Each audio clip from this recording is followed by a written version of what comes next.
I do want to say, look at this old school cup I got right here. Oh, Mikhail. it sucks that Mikhail is old school now. Welcome, ladies and gentlemen, boys and girls, to another episode of the Bright Now podcast. We are recording this on Tuesday, January 9th, 7:30 p.m. Eastern Time. This is your host, Dash, and I am the Kendrick Lamar to my Jay-Z. Trail 3 would have went to the league if it weren't for his bum knee. TJ, what are we yapping about today, brother, for the second Tuesday Tidbit pod? Let's go. Back on another Tuesday. Everybody knows the Bitch Don't Kill My Vibe remix is better than the original. So great way to start things this wonderful Tuesday. Going to be talking about the Suns. We're 37 games into the season, got 45 left. Felt like this is a perfect time to kind of do a temperature check, maybe get a little report card action going in. So we're just going to break down what we've seen from the Suns all season. A little bit of touching on those recent games, losing to the Grizzlies, just a crazy disappointment, and then dropping another one to the Clippers with the entire Big Three playing as well.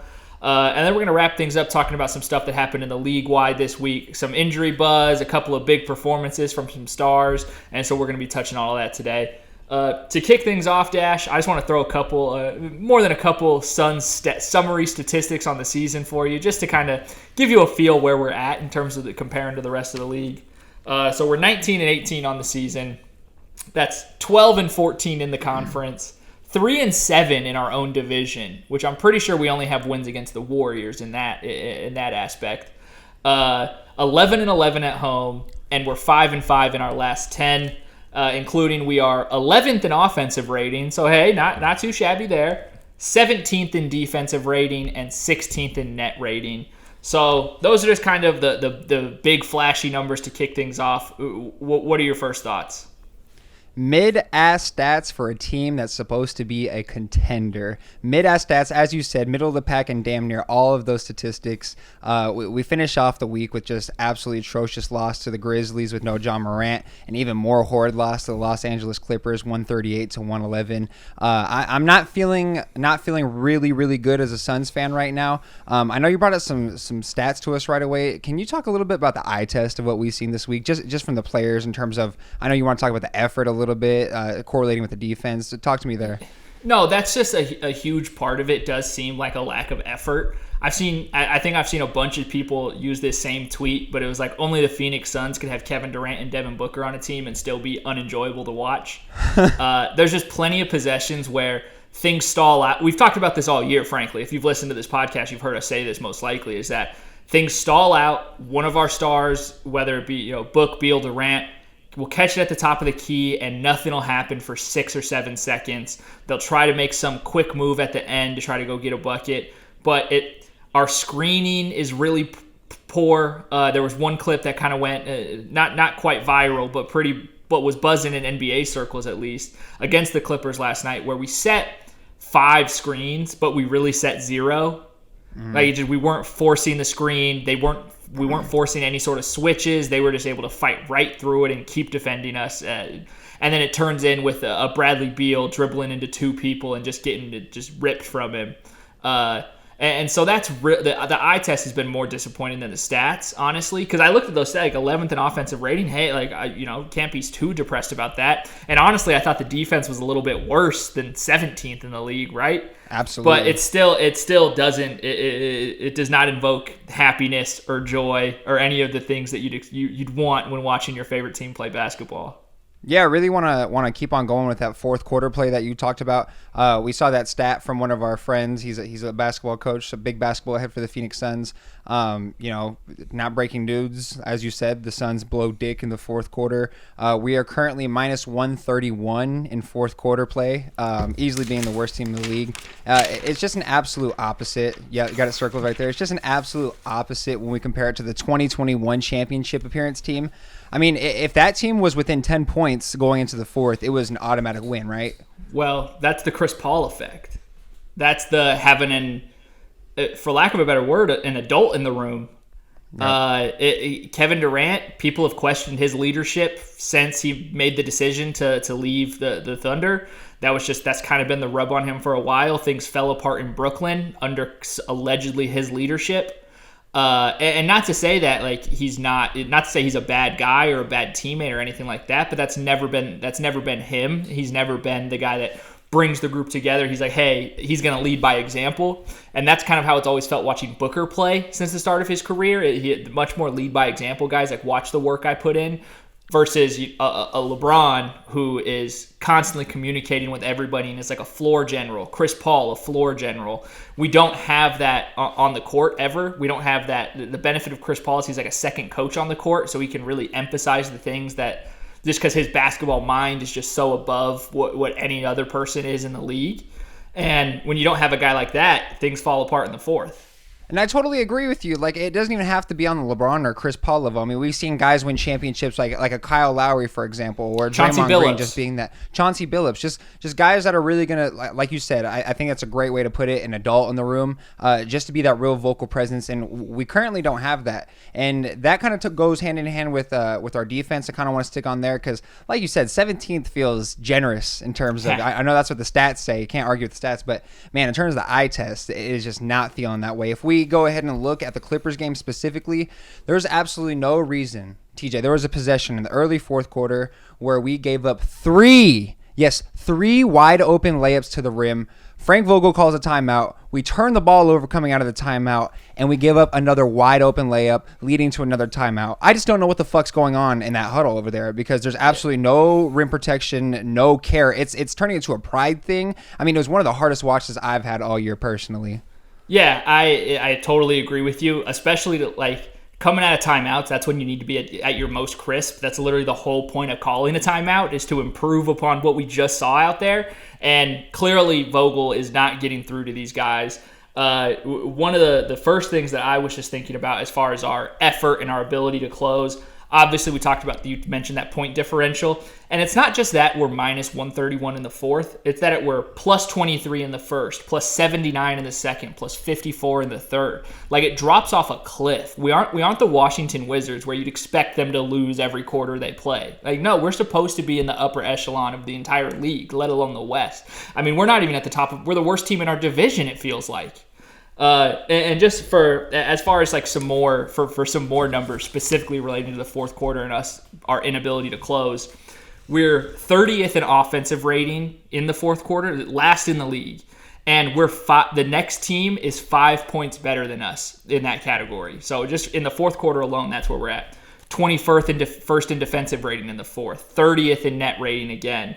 Our field goal percentage in the first three quarters is 39.6%, our three-point percentage. In the fourth, it drops down to 29. Our field goal percentage goes from 49.76, basically 50% from the field, down to 42% in the fourth. Like, it just absolutely falls off a cliff, and it almost makes no rational sense because that missing shots isn't an effort thing. But it's all the things that encompass and go into the shots that you get, the quality of the looks that you get. In the fourth, we've talked about resorting to hero ball, and it's just one guy trying to take it all by himself. Like, that just doesn't work in terms of winning championships.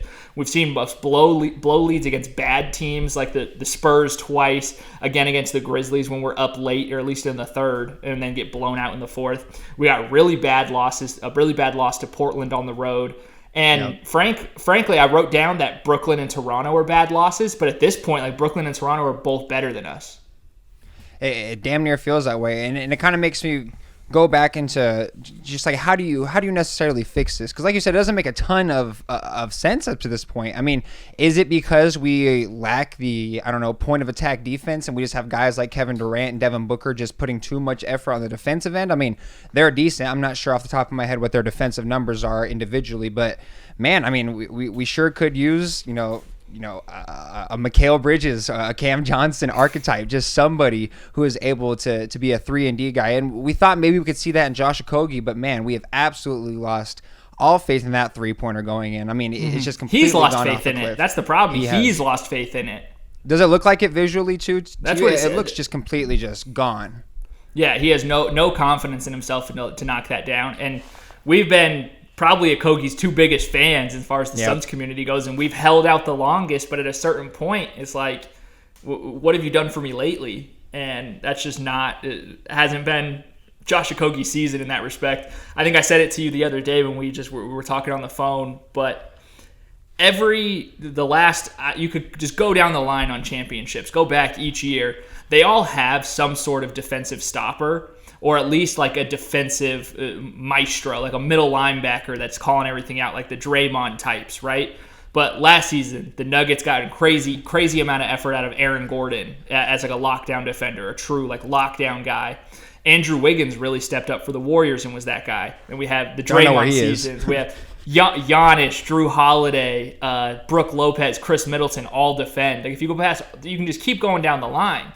And we don't have a single guy that I'm confident we could put on even like a middle of the pack best player on a team. Like let alone somebody to guard a Luka, somebody to guard an Anthony Edwards, a Halliburton. I don't see it. It goes on. And I mean, I don't want to be a Lakers fan at all, but I mean, do we have to make trades at the deadline? Is this what we're going to have to resort to? Because me and you were very high on the consistency. We need consistency. Maybe bring in a point guard, but man, it seems like that big strong wing is missing from us since we have to play KD at the 4. It seems like that point guard play is absolutely missing. I mean, to go back to that play you talked about earlier when there was just 5 no screens, 5 fake screens, Bradley Beal just flat out turns the ball over with his left hand, just going left, doesn't give it to KD. It's just not his forte at the end of the day. What do you think? Are we going to have to make some moves? No, the problem is I think we might have to, but the problem is there's no moves out there that are realistic enough to either make us better or to just not be just a flat out bad trade. Like I've played around in the trade machine plenty this season, and there is nobody of quality that we can bring in with the way our contracts are set up. When you pay 3 guys so much, Nurk making 16, I think the next highest is Nasir Little makes 6, and he's been hurt. He has next to no trade value at this point. Nobody's seen him play in a month. So I just don't think the deal is out there. For a while, I thought we talked about Tyus Jones. We talked about I had mentioned like Derrick Rose as somebody, but like that's the caliber of player we're getting. We're not going to get an OG Anunoby. It's a goddamn shame. Going back to the defense, I know we're hopping around back and forth. Specifically to harp on this Clippers game, when we look at the points in the paint differential, it was 62-42. Like I said, mentioned all the 8 points that lined up for those layups that I just talked about, but we also got guys like Daniel Tice out there looking like a damn all-star with these lob finishes. Just holy shit. Interior defense looks like dog shit. And I also want to add that, last time I checked, I believe we were 14th in three-pointers allowed. But, man, it's looking worse and worse by the game. And, Norman Powell and Terrence Mann, they take great pleasure from ripping out the Suns' heart and just drinking the blood from it. Every time. There's a semblance of a run being made. These dudes are just hit a contested-ass 3. They're hitting every open 3 that's given to them. It's just extremely, extremely disheartening. I know you wanted to talk about the rotation minutes and how you feel a little iffy about Frank Vogel. We've been feeling iffy for quite a bit now, but can you talk a little bit about that? So it's been just a problem of just a lack of lineup continuity, period.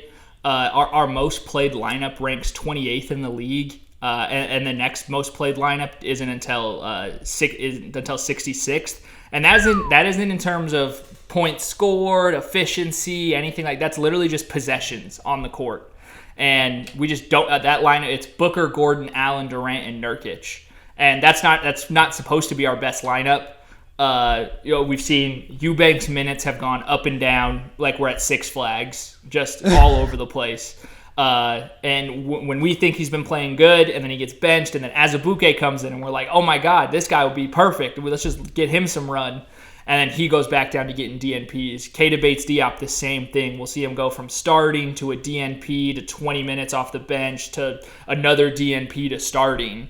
And as we mentioned, Okogie, his struggles. Metu, who we thought was going to be really big time at moments, can't guard anybody, it seems like it in most instances. Jordan Goodwin has just fallen off the face of the earth. I don't even remember what he looks like anymore.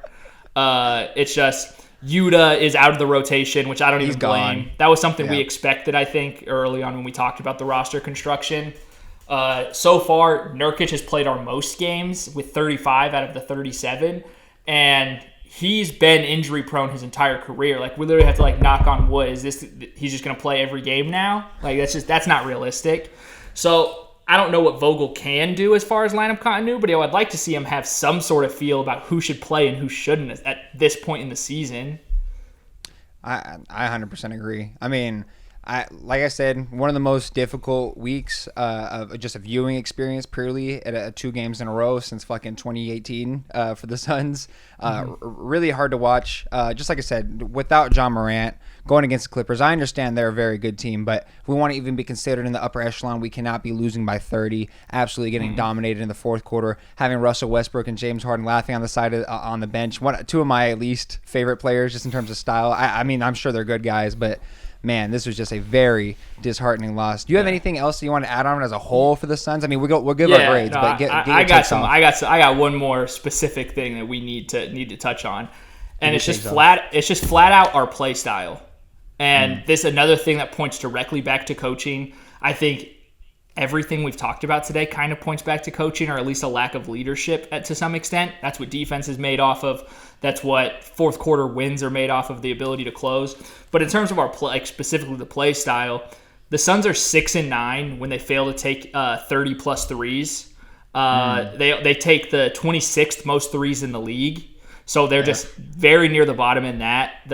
We all have seen how the numbers work out, where if you shoot 3 shots, you shoot threes and shots at the rim, the math is just better for you in terms of winning. Like, the percentages just work in your favor. We are, we're 11th in three-point field goal percentage too. That's one of the most jarring things. Is like, we're excellent at shooting them. We just don't take enough. We 28th. We're 28th in field goal attempts. Period. Our pace we're 28th in pace as well. And when you don't have an elite defense, you can't play at such a slow pace. You need to find a way to get more shots up, more looks, and hope that you knock them down, because our team is supposedly just a whole bunch of shooters, a whole bunch of killers, but we play so slow that the number's not going to work out in our favor. We need to get more shots up. And it sounds stupid, but that's how you win the game, is you score more points than the other team. And when we can't stop anybody, we need to get as many looks as we can. And that goes with the factors in with our pace, like I mentioned. The amount of turnovers that we haven't even really touched on turnovers today, which is one of our probably most major Achilles heels. And that's just lost possessions and offensive rebounding. Like, we're middle of the pack offensive rebounding. That doesn't help in terms of getting more looks at the rim or playing faster or scoring more. And to go along with the turnovers part of it, we're 24th in assist to turnover ratio. Like, it's just not good. It's just not. So I hear you, TJ. Obviously, we're going to get to gradings here in a second. Can you go ahead and, I know this has been a negative start to the podcast, absolutely. What's keeping your head up above water if you're a Suns fan right now? Give me, is there anything? What are some things that you're really just like, man, at least we have blank? At least we have Kevin Durant. At least we have Devin Booker. At least we have Bradley Beal. That's kind of the only saving grace, is that, hey, these guys are really good individually, and fingers crossed that we can bring everything together. I like our top 7 as just straight up players. Like, I think they're real guys in this league. It's just once you get to number 8, it's guys that just wouldn't play on like even bad teams. Yeah, I agree. And so that is exactly why, I don't know, for the people that are watching, I know a lot of people just listen. I'm currently wearing a Kevin Durant jersey to say, Kevin, please stay. Please don't leave us. I know times are hard right now, but please stay. The look on his face after the 30-point loss, it looked very, very disheartening as a Suns fan, and I'm just not super happy with it. I just want to see if KD was listening to this. Just make sure that he knows we want him here. There are some good things. We want you here. You guys are really good at scoring the ball. One thing I wanted to touch on in terms of the basketball level was, I know there's a lot of people complaining about the jump shots, and you talked about it a little bit, but I think people need to be a little bit more specific. You said it great. That those, 3 to 7 to 8 foot jump shots, totally okay with our big 3 taking those. But when it gets to the, right behind the 3-point line, the, the, what is it, like the 20-foot shots, those are just killing the team. Those are just not great shots. And it's hard to say that it's not a good shot when you got guys like Kevin Durant and Devin Booker taking them. But man, just sometimes, like you said, the math is not mathing when you No, shoot. because the percentage improvement from 20 feet to just a 3-pointer at it's 23 feet 9 inches, I think it is. The gain from just being that foot closer doesn't help you nearly as enough as the extra point helps you. And so, if these guys are going to be automatic from 5 to 12 to 15 feet, like that makes sense, but we can't fall back on these super deep twos. Like that's where the mid-range term got a bad rap with the analytics community because it just became anything that was a 2-pointer that wasn't a layup. Well, that's not what basketball is. Like you need to take some more shots like that. It's just everyone's always known, even non-analytics people know the worst shot in basketball is with your foot on the 3-point line. Because you're shooting from the same distance, but you're getting less points, and that's the problem with the long twos. Is that the math doesn't math, guys. Like please, and there's no reason for anybody other than the big three to take a mid-range shot. Period. In my opinion, I don't want to see Chimezie Metu doing that. I don't want to see Eric Gordon doing that. I don't want to see Grayson Allen doing that. We just need to. If we shoot more threes, we play better, and it's just flat out. I know I said we were 6-9 when we shoot less than 30. We're 13-9 when we shoot more than 30. That's a clear improvement because we are an elite shooting team. We need to act like it. 1 + 1 = 2. All right, I'm gonna go ahead and give you my final grade for the Suns. D+, considering not only Suns fans, with the league's expectations of grabbing a 35-year-old Kevin Durant and winning a championship, we have ticked off none of the marks for being a contender. I mean, forget a favorite, a contender up to this point. The only reason I have some wiggle room with the D+ is because there were injuries up to this point, and we're at least over 500, which is just low expectations. But like you said, there's some cool stuff with the big three, possessions at a time, but it is just not looking pretty up to this point. So right now, 40% into the season, D+. TJ, what do you think? I gave him a D-. It took everything. It was hard to not put an F. It was hard not to. And it's for the same reasons you mentioned. In spurts, it has looked awesome. We've had possessions where everything's clicking and humming, and we're making great passes and cutting and all that good stuff. Nurk setting bomb screens, like it's fantastic. And then the other part is the injuries. We haven't had these guys healthy. In terms of for the award races this year, you have to play 65 to qualify for All NBA, MVP, all that. Booker can only miss 8 more games to hit that total, and we have 45 left. KD can miss 10 games and hit that total. Bradley Beal's already eliminated. Like we haven't had enough of our guys available, and availability is the best ability at the end of the day. In anything in life, be available, be ready to do the work, and good things will happen. Forget your skill, forget your talent, anything like that. But you got to fucking be there, and we need these guys there. And that's why it's a D- and not an F, is because I realize that. But even when they have been on the court, it's just not been nearly to the level we expected, hoped for, wanted, dreamed, anything. Showing up is half the battle. You're right. All right, let's stop talking about that scrub team. Let's go ahead and talk about the league-wide news. Ja Morant will be out for the rest of the season with a torn labrum after he suffered all right, let me try to say this, subluxation. It's basically a partial dislocation of his right shoulder, officially ending his chances of returning to the season. Obviously, huge blow, for all the fans to see a season without Ja Morant. Knock on wood, though, TJ. The association has had pretty good luck this season in terms of superstars' injuries being limited. I mean, he's probably the only one that's had some real significant time missed and, being the rest of the season. Hey, respect to Mitchell Robinson. Come on. Everyone knows Mitchell Robinson's a star. All NBA, Mitchell Robinson. But I wanted to ask you, though, just real quick, kind of a longer question, but could this be a blessing in disguise for the Grizzlies? I mean, this isn't a super stacked draft class that's coming up, but there could be a serviceable role player high up on the draft board this year. It could also be used as a trade piece to elevate this Grizzlies team when healthy. Maybe it'd also give, Jaren Jackson Jr. to increase the size of his bag with more freedom. But apparently against the Suns, he didn't fucking need it because this man just did two crab dribbles, bro. Just threw it up. That bullshit went in every time. But what do you think? I don't even think it's a blessing in disguise. I just think it's a blessing in a really weird way. I don't think they dug themselves too big of a hole to really have a chance of coming back. Pulling up the standings right now. 13 and 23. Even if he was here the rest of the way, like it would take some pretty heroic efforts out of him to get to that point. And we already knew, like in terms of just the Ja and Triple J timeline, like this wasn't the year to win a championship. It just wasn't. The cards just weren't in their favor, especially with the suspension. But even if you excluded that, just straight up timeline wise.